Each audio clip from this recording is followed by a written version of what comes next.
Olá, meu nome é Tieli. Vou cantar uma historinha do menino da floresta. É, um bebezinho que estava numa floresta de um nada. Aí foi encontrado pelo urso, mas eu vou contar a história. Tem seu sininho. Dê like, like. Meu nome é Tieli. É um prazer estar fazendo mais um vídeo para vocês no canal.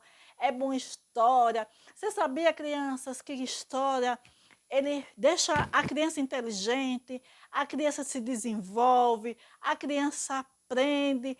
É bom escutar história para estar no mundo da imaginação. Pois é. Então, imagine uma floresta enorme, uma floresta cheia de animais, e lá está um bebê encontrado pelo urso bem grande.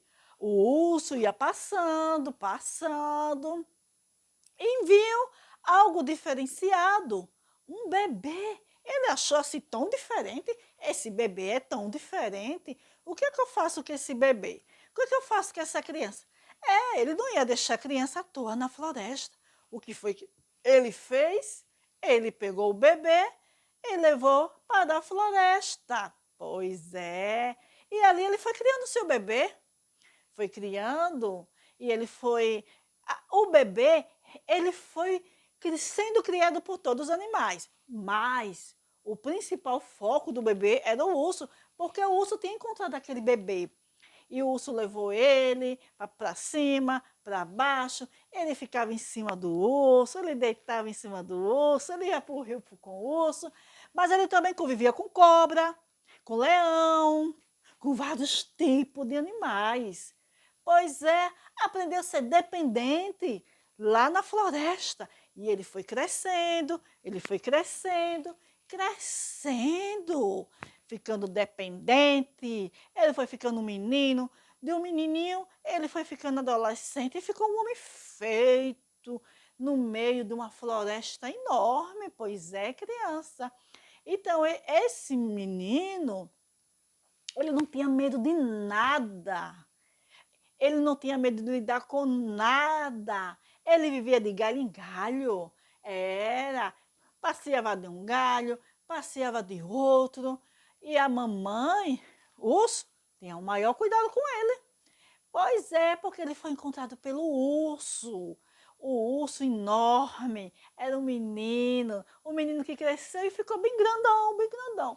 Criançada, pois é, na vida a gente tem que, né, saber lidar com tudo, lidar com todo tipo de pessoas, respeitar a criança. Sabia, criança, é muito bom respeitar a criança? Tem que respeitar o amiguinho, respeitar a mamãe, respeitar papai, tem que respeitar os funcionários da escola, tem que respeitar os professores, porque papai do céu gosta. Criança obediente, criança que respeita o próximo. Aquele menino que vivia pela floresta, ele soube respeitar os animais. Por isso que os animais tinham maior respeito com ele. Quando a gente ganha o respeito de uma pessoa, as pessoas nos respeitam. Pois é, criançada, na escola, respeite seu professor, respeite seu amiguinho e respeite os funcionários da escola. Pois é, beijo da tia Eli. Tchau.